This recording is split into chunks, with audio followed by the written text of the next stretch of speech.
Alright buddy, this is Ray from Car Freaks, and today's tool of the week is this handy little chisel and punch holder.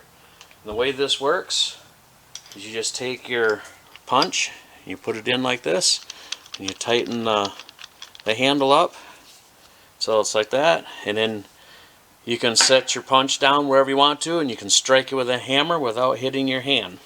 They work great for chisels as well. You can change to different size punches or different size chisels that fast. It's that simple. The tool, this one here happens to be a Mac. It runs about $45 on the Mac truck. And there you go. That's my tool of the week.